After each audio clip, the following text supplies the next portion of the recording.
entender, você compreender a situação do seu cliente, né? Você entender que aquele fato realmente trouxe para ele um transtorno e tudo mais, o que vai acontecer?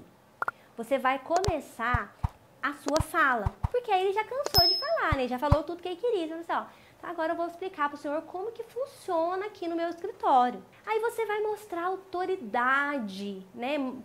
Levante a cabeça, estufa aí o peito para frente, porque senão você fica com medo. Ai, ai, meu primeiro cliente. Ai, ai, começa a gaguejar. E aí, então, aí você pesquisa no Google, o que você vai fazer? Aí você fala para ele, não, eu vou olhar, que o senhor volta semana que vem que eu vou ver o que eu faço. O cliente vai procurar alguém que ele se sente seguro. Então você não pode ficar assim nessa dúvida. Mostra autoridade, mesmo que você não entenda nada. Mostra autoridade para o seu cliente, coloca uma postura.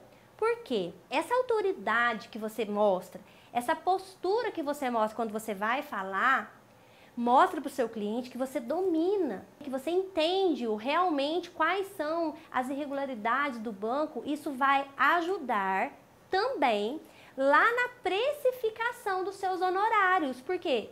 Se o cliente vê que você está gaguejando, que você pesquisou no Google, que você falou que vai dar uma olhadinha e vai voltar a semana que vem, ele fica inseguro e você não vai ter autoridade para você precificar.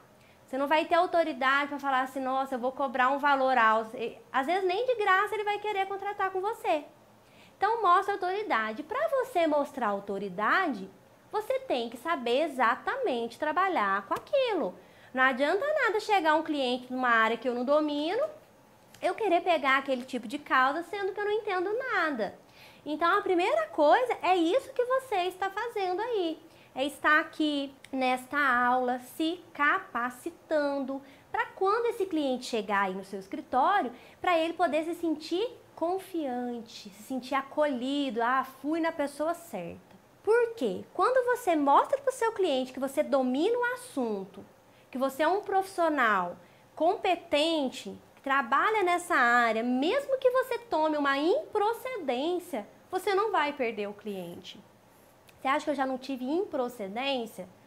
Todo advogado tem improcedência, né? Não é porque eu sou expert em direito bancário que eu vou falar para vocês, é 100% procedência, isso a gente não fala nunca.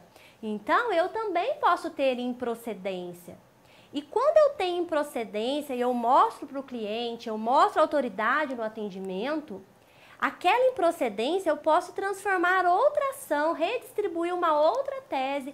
Quantas ações que eu tive improcedência, que no meio do percurso do processo eu falei, errei a tese, vou redistribuir porque agora essa tese aqui é mais assertiva. Distribuir a ação, não perdi nem tempo fazendo recurso, redistribuir a ação. Antes da citação da audiência de conciliação, eu já tinha feito até um acordo daquele processo que tinha julgado improcedente. Olha como isso é possível no direito bancário. Então, aquele cliente, mesmo que eu falei para ele em um certo momento que houve uma improcedência, como ele já me conhecia, ele sabia da minha autoridade, eu falei para ele, mas eu tenho aqui uma outra possibilidade e eu vou tentar dessa outra forma. O cliente fica satisfeito porque ele vê que a gente continua lutando por ele. Ele vê que a gente continua conseguindo outras alternativas para tentar solucionar o problema dele. Sempre deixe claro para o seu cliente que o advogado ele é o meio. Ninguém garante resultado, ninguém garante causa. Quem decide é o juiz. E se for julgado improcedente em primeira instância, tem a turma recursal. Se for julgado procedente em primeira instância, também tem a turma recursal. E a turma recursal, ela muda decisões, muitas decisões. Então, você tem que deixar claro para o seu cliente que você vai fazer o melhor trabalho, mas que você é o meio ali. Você vai fazer o seu melhor, aquilo que você sabe. Agora, o resultado é logicamente que você vai trabalhar da melhor maneira possível. Isso tem que ficar muito claro, isso em qualquer área do direito. Não existe uma área do direito que há milagre, onde o advogado fala, é procedência em tudo. Né? São técnicas. Mas quanto mais assertivo você trabalha a fase investigativa, quanto mais assertivo você coloca as suas petições iniciais conforme aquele caso prático, mais aumenta as suas chances. Então, quando você faz esse atendimento com o seu cliente, você fala para ele que vai analisar, que você precisa trabalhar na fase investigativa. A fase investigativa ela tem diversos pontos e passos e que com a fase investigativa você vai descobrir verdadeiramente o que está acontecendo. Aí, quando você fala que você precisa trabalhar na fase investigativa para você analisar o que está acontecendo, isso passa segurança para o seu cliente. Por quê? Você não está falando para ele que você não acredita nele, mas para você distribuir um processo, sem a fase investigativa, não tem como você arriscar, ir na sorte. Você tem que trabalhar com fatos mais próximos possíveis, né, das suas análises para aumentar também, logicamente, as suas chances. Aí que entra a questão da fase investigativa.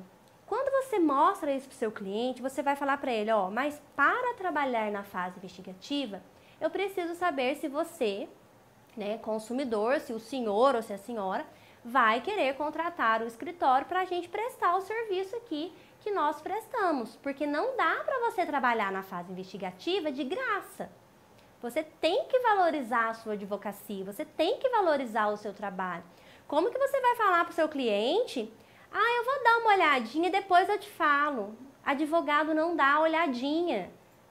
A fase investigativa é um trabalho do advogado, tá? Aí você vai falar para o seu cliente, você deseja dar prosseguimento? Você quer que eu comece aqui o meu trabalho para poder analisar cada situação, para poder encontrar aqui as formas de resolver esse problema, as formas de trazer esse processo, né, em pauta para a gente poder tentar achar uma solução. Mas nunca garanta nada, porque, né, tem gente que acha que a gente tem que garantir. Não é assim que funciona. Nesse momento, o seu cliente, ele já viu que você deixou ele falar. Ele já viu que você domina o assunto. Ele já sentiu autoridade em você. Aí você vai poder começar o quê?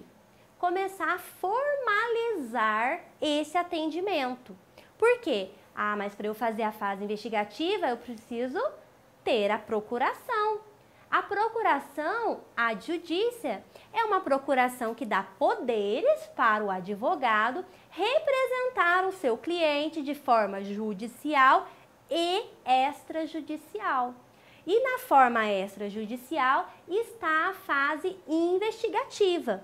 O que é extrajudicial no direito bancário? Dirigir-se ao INSS para poder solicitar o SCOM inativo, isso é um trabalho. Independente se você vai distribuir a ação ou não, isso é um serviço que você está fazendo, né? Você vai fazer um parecer disso tudo. Você entrar no Internet Bank, retirar o extrato bancário do seu cliente dos últimos 5 anos, analisar extrato por extrato, separar todas as irregularidades em uma planilha do Excel, para você poder distribuir essas ações com cada problema dentro do seu processo específico, isso é fase investigativa, entendeu?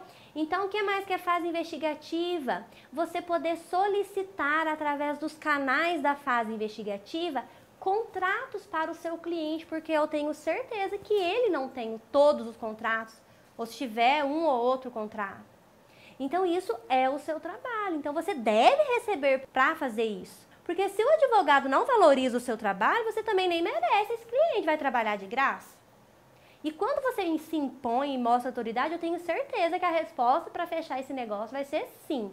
Porque o cliente, ele não fecha quando ele está indeciso. Por isso que você já começa esse atendimento, né, com essa receitinha. Porque a hora que chegar esse momento de fechar, o cliente já está seguro do que ele quer, né? Ele quer que o advogado resolva o problema dele.